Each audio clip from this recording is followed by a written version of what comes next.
Hello friends, स्वागत है आप सबका एक बार फिर से इंजीनियरिंग आईक्यू के यूट्यूब चैनल पर। तो दोस्तों यूपीपीसीएल टीजी 2 19 मार्च का दोनों शिफ्ट का जो हमने पेपर का एनालिसिस किया था, आप लोगों को लगभग 100 क्वेश्चन मैंने कल प्रोवाइड कर दिए थे। आज दोस्तों 20 मार्च है और आज के सारे क्वेश्चन जितने भी मुझे मिल पाए हैं उनको मैंने यहाँ पर ऐड करने की कोशिश करी है, और साथ में आप लोगों को अगर उससे जुड़ा कोई क्वेश्चन बन रहा था तो वो भी मैंने अलग से प्रोवाइड कर दिया है। अगर दोस्तों और भी कोई क्वेश्चन ऐसा है जो मैंने इसमें ऐड नहीं कर पाया हूं, आपके पेपर में आया है, तो आप लोग कमेंट्स बॉक्स में बता दीजिएगा, ताकि देने वाले जो आगे पेपर हैं उनमें सभी स्टूडेंट्स की हेल्प हो सके। तो यहाँ पर दोस्तों सबसे पहले हम बात करते हैं कैश मेमोरी। तो कैश मेमोरी कहाँ पर लगाई जाती है, ये क्वेश्चन था। तो कैश मेमोरी आप लोगों को पता है कहाँ पर लगाई जाती है।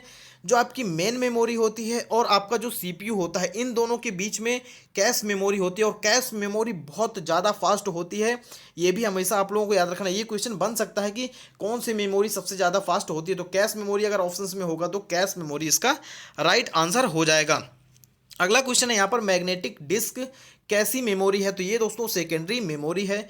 वोलाटाइल मेमोरी कौन सी होती है। तो दोस्तों RAM रैम होती है, जो वो होती है आपकी वोलाटाइल। अगर पेपर में आता है दोस्तों ये आ जाएगा। अगर अगले पेपर में आपको जो 27 और 28 को होने वाला है उसमें आ सकता है नन वोलाटाइल। तो नन वोलाटाइल पूछेगा तो आपका हो जाएगा रोम। तो यहाँ पर ROM रोम हो जाएगा आपका राइट आंसर।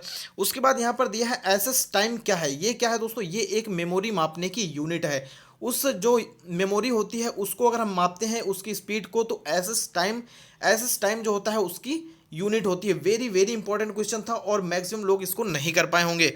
एलसीडी का फुल फॉर्म पूछा गया था। तो एलसीडी का फुल फॉर्म होता है दोस्तों लिक्विड क्रिस्टल डायोड। क्या होता है, लिक्विड क्रिस्टल डायोड। अगर एलईडी का आपसे एग्जाम में पूछ ले कि एलईडी का फुल फॉर्म क्या होता है, तो लाइट एमिटिंग डायोड होता है। क्या होता है, लाइट एमिटिंग डायोड। उसके बाद क्वेश्चन अगला है कि CISC फुल फॉर्म इसका क्या होगा। तो complex instruction set computer. Complex instruction set computer, ये हो जाएगा इसका फुल फॉर्म। उसके बाद यहाँ पर एक दिया है कि हेक्साडेसिमल जो होता है इसका आधार कितना होता है। तो दोस्तों यहाँ पर हेक्साडेसिमल का आधार पूछता है तो 16 होगा। अगर ऑक्टल का पूछता है तो आपका 8 हो जाएगा। बाइनरी का पूछेगा तो यहाँ पर देखिए 19 तारीख वाली शिफ्ट में आया था कि बाइनरी का बेस कितना होता है, 2 होता है। और वहीं पर अगर डेसिमल का पूछेगा तो कितना हो जाता है, 10 होता है। तो चारों को यहाँ पर आपको बेस याद रखना है। अगला यहाँ पर एक बाइनरी संख्या दी गई थी, इसको जोड़ना था। तो यहाँ पर आप लोग इसको मैं ऐसे लिख लिया हूँ। अब यहाँ पर मैं आपको बताता हूँ कैसे जोड़ते हैं। जब एक और एक को जोड़ते हैं तो कितना हो जाता है, 10। 10 का हम यहाँ पर 0 लिख लेते हैं, एक आपका ऊपर हो जाएगा। अब यहाँ पर 1 0 और 1 इसको जोड़ेंगे तो फिर से आपका 10 हो जाएगा। फिर से 0 लिख लेंगे, फिर 1 शेष बच जाएगा, फिर इनको जोड़ेंगे, फिर 0, फिर 1 बच जाएगा, फिर ऊपर लिखेंगे, फिर 1 1 और 10 हो गया, फिर 0 लिख लेंगे, फिर यहाँ पर अब 3 1 है। जब 10 1 2 इनको जोड़ोगे तो 10 आएगा, फिर एक जोड़ना है तो क्या हो जाएगा, ये 11। तो ये 11 हो जाएगा। तो इस प्रकार ये इसका राइट आंसर होगा। उम्मीद करता हूँ सब लोगों ने इसे सॉल्व कर लिया होगा। अगला क्वेश्चन है यहाँ पर कि प्रिंट करने की शॉर्टकट की क्या है। तो कंट्रोल P दबाएंगे तो सीधे प्रिंट का ऑप्शन आ जाता है। रिफ्रेश करने की शॉर्टकट क्या होती है, जैसे आप लोग राइट क्लिक करके रिफ्रेश करते हैं ना, तीसरे या चौथे नंबर पे जो ऑप्शंस होता है रिफ्रेश करते हैं। अगर आपको बिना माउस के करना है तो आप लोग को कीबोर्ड में F5 दिया होगा, एक कीबोर्ड पर एक की दी होगी F5, उसको क्लिक करेंगे तो आपका रिफ्रेश हो जाएगा। फाइल को डिस्प्ले से हाइड करने के लिए क्या यूज़ करते हैं, तो मिनिमाइज। आपको देखा होगा कोने पे आप लोगों को कुछ ऐसा मिलता है, ये होता है मिनिमाइज वाला ऑप्शन। इसको क्लिक करते हैं तो जो फाइल यहाँ से ओपन रहती है वो सीधे आके यहाँ पर छिप जाती है। तो ये पूछा गया था। चार्ट किस मेन्यू में होता है। तो दोस्तों जब ऊपर जो मेन्यू बार होता है उसमें कम से कम 9 मेन्यू होते हैं। मैंने कल के पेपर में शायद आया था ये क्वेश्चन, मैंने बताया है। वहाँ पर एक ऑप्शन होता है चार्ट किस मेन्यू में होता है। तो दोस्तों इंसर्ट मेन्यू जहाँ पर होगा उस पर क्लिक करेंगे तो उसके अंदर आपको चार्ट मिल जाएगा। स्पेलिंग एरर चेक करने का शॉर्टकट फॉर्म क्या है। कोई भी स्पेलिंग आपने लिखा है, आपको लगता है सही है या गलत है, तो आप F7 दबा दीजिए, आपको पता चल जाएगा कि वो स्पेलिंग में कोई एरर तो नहीं है। वैन का फुल फॉर्म क्या होगा दोस्तों, यह होगा वाइड एरिया नेटवर्क। जिन लोगों ने कल का पेपर एनालिसिस नहीं देखा, अगर आपका 27-28 को एग्जाम है तो आप लोग उसे देख लीजिएगा। अगला यहाँ पर है क्वेश्चन नंबर हमारा, ये हमारे जीके से रिलेटेड क्वेश्चन आ गए हैं यहाँ पर। कर्म योद्धा पुस्तक का विमोचन किसने किया। तो दोस्तों कर्म योद्धा पुस्तक का विमोचन दोस्तों अमित शाह ने किया था। और ये पुस्तक है किसके बारे में, ये एग्जाम में आ सकता है। तो ये है अपने PM मोदी के बारे में दिया हुआ है। इसमें किस राज्य की हर्मल मिर्च को जीआई टैग दिया गया? तो दोस्तों गोवा की हर्मल मिर्च को जीआई टैग दिया गया था। 2021 का जो एशिया क्रिकेट का एशिया कप होना है वो कहाँ पे होना है दोस्तों? तो ये होना है दोस्तों श्रीलंका में। 2021 में मरणोपरांत पद्म विभूषण ये किसको मिला है? तो दोस्तों एक तो बाला सुब्रमण्यम, आप याद रखना है, ये पेपर में शायद यही क्वेश्चन आपका पेपर में दिया था और ये ऑप्शन से बाला एसपी बाला सुब्रमण्यम सही था। पेपर में आने वाले पेपर में दोस्तों इंपॉर्टेंट ये है कि आपको एसपी बाला सुब्रमण्यम ना देकर आपको सिंजो आबे दे सकता है और ये मरणोपरांत नहीं है। सिंजो आबे आपका मरणोपरांत नहीं है। नॉर्मल पूछ सकता है तो आपको याद रखना है सिंजो आबे इसका राइट आंसर हो जाएगा। वहीं अगला क्वेश्चन है यहाँ पर नवीन रोजगार छतरी योजना, ये दोस्तों उत्तर प्रदेश की है, बहुत ज़्यादा इंपॉर्टेंट है। जौनपुर देश की जौनपुर आपका जो सिटी है, जिला है, उसकी स्थापना कब हुई थी? तो ये दोस्तों कब हुई थी नहीं पूछा गया था, किसने की थी? तो फिरोज शाह तुगलक इसका राइट आंसर हो जाएगा। अकबर के दरबार में प्रसिद्ध संगीतकार कौन थे दोस्तों? तो ये थे तानसेन। महात्मा गांधी की राजनैतिक गुरु गोपाल कृष्ण गोखले, महात्मा गांधी के राजनैतिक गुरु कौन थे? ये क्वेश्चन आया था, तो कृष्ण गोपाल कृष्ण गोखले इसका राइट आंसर हो जाएगा। विश्व की सबसे गहरी झील, तो यहाँ पर गहरी झील कौन सी है दोस्तों? बैकाल झील है जो कि साइबेरिया में है। कहाँ पे? साइबेरिया में। विश्व प्रसिद्ध सूचकांक 2020, इसमें भारत की रैंक क्या थी दोस्तों? तो 142वीं रैंक थी। पेपर में आने वाले पेपर में आपसे क्या पूछ सकता है कि भारत की रैंक हैप्पीनेस इंडेक्स में क्या थी, खुशी के मामले में भारत की रैंक क्या थी? तो इसकी हो सकती है दोस्तों 144 2020 में थी। और इस बार आज 20 मार्च है, आज के दिन ही आपकी हैप्पीनेस रिपोर्ट जारी की गई है जिसमें भारत की रैंक हो गई है 139, यानी कि पहले से ज़्यादा अब खुश हो गया है। अब आपको बता दें कि जो खुशहाल वाली आपकी हैप्पीनेस इंडेक्स आया है इस पर आपका बेरोजगारी नहीं कंसीडर किया जाता। बेरोजगारी कंसीडर कर लिया जाता तो शायद ये रिपोर्ट 144 के बजाय 150 मिल जाती है आपको। आगे बात करते हैं यहाँ पर थॉमस कप, ये किससे संबंधित है? तो ये बैडमिंटन से संबंधित है। भारत का पहला डिजिटल बजट किसने प्रस्तुत किया? तो भारत का जो किया है दोस्तों निर्मला सीतारमण ने। और पहला ऐसा राज्य कौन सा है जिसने डिजिटल बजट प्रस्तुत किया है? तो दोस्तों याद रखना है आपका अपना उत्तर प्रदेश। तो ये भी याद रखना है, पेपर में आ सकता है। 2021-22 के लिए जो डिजिटल बजट प्रस्तुत किया गया निर्मला सीतारमण द्वारा, उसमें कितने स्तंभ थे? तो दोस्तों 6 स्तंभ थे। सेना दिवस कब मनाया जाता है? 15 जनवरी को मनाया जाता है। सेल के चेयरमैन कौन है? तो सोमा मंडल है। इसमें शायद 2-4 क्वेश्चन ऐसे हैं जो 19 तारीख वाले थे, मैंने ऐड कर दिया आज। तो सेल के चेयरमैन सोमा मंडल याद रखना है आपको। और ये फर्स्ट लेडी हैं दोस्तों, सेल के चेयरमैन अभी पहली बार कोई वुमेन्स बनी हैं। अब यहाँ पर दोस्तों रीजनिंग से रिलेटेड क्वेश्चन तो कोई नहीं बता पा रहा था, लेकिन यहाँ पर यह बताया कि नंबर सिस्टम से जो आते हैं आपका नंबर सीरीज से, उसमें लगभग 3 से 4 क्वेश्चन थे, तो 3 मान के चलते हैं हम लोग। सीटिंग अरेंजमेंट से एक क्वेश्चन आया था, घड़ी से आया था, रक्त संबंध से आया था, दिशा और दूरी से आया था। उसके बाद ये दोस्तों अल्फ़ाबेट से रिलेटेड जो अरेंज करना होता है वो उससे लगभग 2 क्वेश्चन आए थे। अगर बात करते हैं हम यहाँ पर विलोम शब्द, देखो हिंदी में क्या आ रहा है, विलोम शब्द आ रहा है, पर्यायवाची आ रही है, मुहावरे, संधि विच्छेद, उपसर्ग, तत्सम, तद्भव, ये सारा आ रहा है। इंग्लिश में वही antonyms, synonyms, idioms, syntax, fill in the blanks, ये सारा कुछ डाल रहा है। अब यहाँ पर बात करते हैं दोस्तों यहाँ पर टेक्निकल की। तो टेक्निकल काफ़ी ज़्यादा अच्छे आए थे आज के पेपर में। गला खराब हो रहा है कुछ। तो सबसे पहले बात करते हैं यहाँ पर नंबर पहला क्वेश्चन है, बुखोल जो रिले कहाँ पर स्थापित होती है? तो दोस्तों जो ट्रांसफार्मर का मुख्य टैंक होता है और कंजर्वेटर टैंक होता है, इन दोनों के बीच में बुखोल रिले लगाई जाती है और ये टेम्परेचर पर ऑपरेट होती है। जैसे अगर ट्रांसफार्मर के अंदर का टेम्परेचर ज़्यादा बढ़ जाता है तो ये ऑपरेट हो जाती है। कोर को लेमिनेट क्यों किया जाता है दोस्तों? तो ईडी करंट लॉस को कम करने के लिए कोर को लेमिनेट करके बनाया जाता है। डीसी मशीन का बैक ईएमएफ क्या होता है दोस्तों? P/N/Z/60A होता है। वोल्टेज ज़्यादा ज़रूरत हो तो कौन सी वाइंडिंग यूज करेंगे दोस्तों? तो वेव वाइंडिंग। डीसी मशीन में अगर हमें वोल्टेज ज़्यादा चाहिए तो हम ये कोशिश करेंगे कि मोटर में वेव वाइंडिंग यूज हो।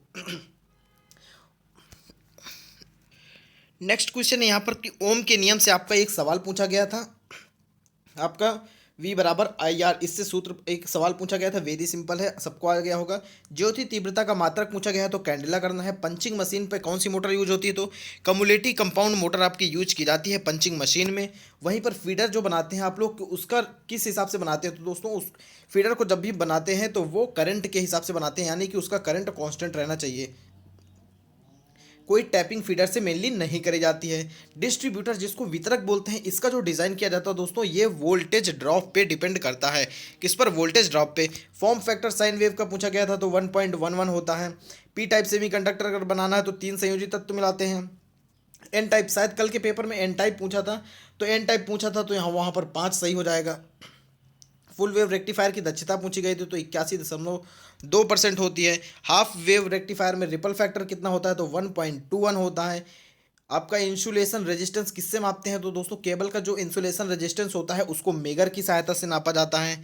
वहीं पर नो लोड में ऑपरेट करते हैं किसको? आइसोलेटर को। जो आपको पता है कि जब भी इलेक्ट्रिक सर्किट में अलग करना होता है, यानी कि दो सर्किट्स को आपस में अलग करना होता है तो आइसोलेटर बीच में लगा होता है, उसको ब्रेकर को पहले बंद करते हैं। ब्रेकर बंद हो जाता है तो सर्किट पूरा नो लोड पे हो जाता है, तब हम आइसोलेटर को ऑपरेट करते हैं।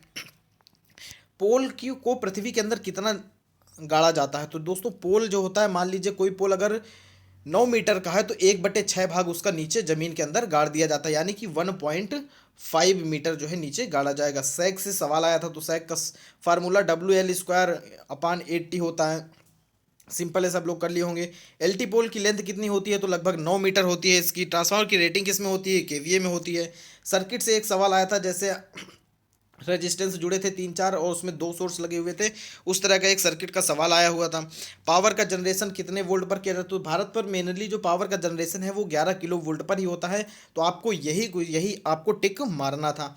लोड फैक्टर का मान दोस्तों कैसा कितना होता है तो इस लोड फैक्टर जो होता है वो सदैव 1 से कम होता है, क्योंकि लोड फैक्टर का जो मान होता है एल बराबर क्या होता है? एवरेज लोड बटे मैक्सिमम डिमांड। कितना होता है? एवरेज लोड बटे मैक्सिमम डिमांड। ये फॉर्मूला भी पूछ सकता है तो आपको याद रखना है। कम यहाँ पर कम्यूटेटर का कार्य पूछा गया था तो क्या होता है तो दोस्तों, कम्यूटेटर जब भी ब्रश से हम लोग डीसी जनरेटर जो होता है उसके ब्रश से हम लोग कांटेक्ट करके बाहर धारा निकालते हैं, तो कम्यूटेटर पहले एसी को डीसी में परिवर्तित करता है, फिर ब्रश के माध्यम से हम लोग बाहर सप्लाई ले लेते हैं। 23 नंबर की बात करते हैं तो पैरेलल में जुड़े रेजिस्टेंस के से रिलेटेड एक सवाल आया था। तो पैरेलल में अगर रेजिस्टेंस जुड़े हों तो ये फॉर्मूला हो जाता है, इससे सवाल आया था। क्षरण गुणांक पूछा गया था तो कुल फ्लक्स बटे उपयोगी फ्लक्स हो जाता है आपका क्षरण गुणांक। हाई फ्रिक्वेंसी अगर ट्रांसफार्मर कोर है तो कैसा कोर यूज करना चाहिए दोस्तों, तो फेराइट्स यूज करते हैं। सीरीज रेजोनेंस का दूसरा नाम क्या है दोस्तों, तो इसको वोल्टेज रेजोनेंस बोलते हैं। क्या बोलते हैं? Voltage resonance. अगर यहीं पेपर में आ जाता कि पैरेलल रेजोनेंस का दूसरा नाम क्या है तो उसका नाम है करंट रेजोनेंस। समांतर अनुनाद की आवृत्ति कितनी होती है? वेरी इंपॉर्टेंट दोस्तों, 1/2 पाई। अगर सीरीज की बोलता तो 1/2 पाई √LC हो जाता, लेकिन यहाँ पर समांतर की पूछा है। सीरीज की तो हो जाएगी 1/2 पाई √LC, अगर पैरेलल की पूछता तो 1/2 पाई अंडर रूट के अंदर 1/LC माइनस R² / L²। तो वेरी वेरी इंपॉर्टेंट क्वेश्चन है। किस तरंग का IRMS और आई एवरेज का मान समान होता है? वर्गाकार। तो दोस्तों दोबारा ये पेपर में आ सकता है, इसको बहुत अच्छे से ध्यान रखना कि वर्गाकार जो तरंग होती है उसका RMS वैल्यू और आई एवरेज वैल्यू का मान समान होता है। अब यहाँ पर थीटा मैकेनिकल बराबर पूछा गया था कि क्या होगा, थीटा इलेक्ट्रिकल दे दिया गया था, पूछा गया था कि थीटा मैकेनिकल का मान क्या होगा। तो आपको सबसे आसान ट्रिक है इसको याद रखने की कि थीटा पहले होता है यहाँ पर कि इलेक्ट्रिकल होता है, यहाँ पर मतलब मैकेनिकल बराबर होता है इलेक्ट्रिकल अपन पोल पेयर, या फिर इलेक्ट्रिकल बराबर मैकेनिकल अपन पोल पेयर होता है। तो इसको याद रखने का तरीका ये है कि मैकेनिकल कोण जो हो वो इलेक्ट्रिकल कोण से कम होता है, इसीलिए इलेक्ट्रिकल कोण में आपको पोल का 1/2 यानी कि पोल पेयर का भाग दे देते हैं। बूस्टर के रूप में किसे यूज करते हैं तो दोस्तों सीरीज वाउंड जनरेटर का यूज किया जाता है। मशीन टूल्स में कौन सी मोटर यूज करते हैं? डीसी शंट मोटर यूज की जाती है। ध्रुव नाल जो होता है वो ध्रुव पिच का कितना भाग ढकती है? तो आपको पता है कि ध्रुव नाल जो होता है वो कुछ ऐसे बना होता है, तो यही पूछा गया था कि ये जो ध्रुव नाल होता है ये कितना ढकता है, तो एक पिच का ध्रुव पिच का 2/3 भाग ये ढकता है। वाइंडिंग फैक्टर बराबर क्या होता है दोस्तों, पेपर में आया था, वेरी वेरी इंपॉर्टेंट है। तो डिस्ट्रीब्यूशन फैक्टर गुणते पिच फैक्टर होता है, यानी कि शॉर्ट फॉर्म में अगर देखेंगे तो KW बराबर KD × KP होता है। नेक्स्ट है यहाँ पर dark and bright lamp method. इसका यूज किस लिए किया जाता है? ये सिंक्रोनाइजिंग के लिए किया जाता है। हैंड टूल एप्लीकेशन में कौन सी मोटर यूज होती है? तो AC सीरीज मोटर यूज करते हैं। वेरी वेरी इंपॉर्टेंट है। सिंगल फेज मोटर का पावर फैक्टर कितना होता है? तो 0.6 से 0.8 के बीच में। जो भी ऑप्शंस में इसके पास रहा होगा वही सही करना था आपको। केबल में आर्मरिंग का यूज किया जाता है। केबल में आर्मरिंग जो यूज होती है वो दोस्तों बाहरी आघातों, जैसे अंडरग्राउंड केबल है, अब ऊपर से कुछ भी अगर गाड़ी जा रही है उस पर धक्का लग रहा होगा कि नहीं, तो वो उसको आघातों से जो रक्षा करता है केबल की, उसी रक्षा करने के लिए यहाँ पर आर्मरिंग का यूज किया जाता है। अगर आर्मरिंग ना हो तो केबल डैमेज हो जाएगी। केबल को ज़मीन में डालने से पहले बालू डालते हैं। देखो ज़मीन में जब भी आप अंडरग्राउंड केबल लगा डालते हैं तो उसके नीचे बालू डाली जाती है, और ये बालू कितनी डाल दी जाती है याद रख लेना आप लोग, 10 सेंटीमीटर कम से कम बालू डाली जाती है। और क्यों डाली जाती है? नमी से रक्षा के लिए। ज़मीन में जो नमी होती है उसको बालू सोखती रहती है, जिससे अपनी केबल ठीक रहती है। अर्थवायर का रंग कैसा होता है? तो दोस्तों हरा होता है। डीसी सिस्टम में स्ट्रिंग इफिशिएंसी, जिसको लड़ी दक्षता बोलते हैं, ये कितना होता है? तो दोस्तों डीसी में जो स्ट्रिंग इफिशिएंसी है वो 100% होती है। एसी में जो आपका पैरेलल वाला शंट कैपेसिटर होता है उसकी वजह से आपकी स्ट्रिंग इफिशिएंसी घट जाती है, इसीलिए एसी में स्ट्रिंग इफिशिएंसी 100 नहीं होती है। और हम लोग कोशिश करते हैं कि ऐसा नेटवर्क बनाएं कि लगभग 100 के आसपास पहुंचने की कोशिश करते हैं। डीसी सिस्टम में स्किन इफेक्ट, दोस्तों स्किन इफेक्ट डीसी में होता नहीं है, यानी कि 0% होता है। एसी मोटर में मैग्नेटाइजिंग करंट वोल्टेज के कितना फेज डिफरेंस होता है? तो दोस्तों मैग्नेटाइजिंग जो करंट होती है एसी मोटर में वो वोल्टेज से कितना डिफरेंस रखती है? तो 90 डिग्री लैग करती है। यानी कि अगर ये वोल्टेज है तो यहाँ पर आपका मैग्नेटाइजिंग करंट हो जाएगा, ये क्या हो जाएगा? मैग्नेटाइजिंग करंट IM हो जाएगा, ये हो जाएगा आपका वोल्टेज। तो ये कोण क्या हो गया? 90 डिग्री। तो यही हो गया 90 डिग्री लैग करती है। अगला क्वेश्चन यहाँ पर लॉन्ग ट्रांसमिशन लाइन में यूज होने वाले रिले। तो लॉन्ग ट्रांसमिशन में अगर पूछता है आपको तो मोह रिले होता है। अगर मीडियम ट्रांसमिशन लाइन पूछता है तो दोस्तों इम्पीडेंस रिले हो जाएगा। क्या हो जाएगा? Impedance relay. वहीं पर दोस्तों अगर शॉर्ट ट्रांसमिशन लाइन पूछ लेता है तो रिएक्टेंस रिले। कौन सी होती है? Reactance relay. Air blast circuit breaker में आर्क बुझाने के लिए क्या यूज किया जाता है? तो संपीड़ित वायु का यूज किया जाता है। सब स्टेशन में किस बैटरी का प्रयोग किया जाता है? तो लेड एसिड बैटरी का प्रयोग किया जाता है। किसका? लेड एसिड बैटरी का। वहीं पर फ्यूज का प्रचालन समय कितना होता है? तो दोस्तों 0.0002 होता है। वहीं दोस्तों अगर रिले का आपसे पूछ लिया जाए तो 0.20 उसके बाद 2 है, ये हो जाएगा। सर्किट ब्रेकर का अगर पूछ लेता है तो आपका 0.02 से लेकर 0.2 तक होता है, ये याद रख लेना। अगला यहाँ पर है कि 1 ग्राम यूरेनियम 235 के विखंडन में कितनी ऊर्जा उपजती है? तो 8.19 गुणित 10 जूल होता है। न्यूट्रॉन की गति को धीमी करने के लिए क्या प्रयोग किया जाता है? तो दोस्तों मॉडरेटर का यूज किया जाता है।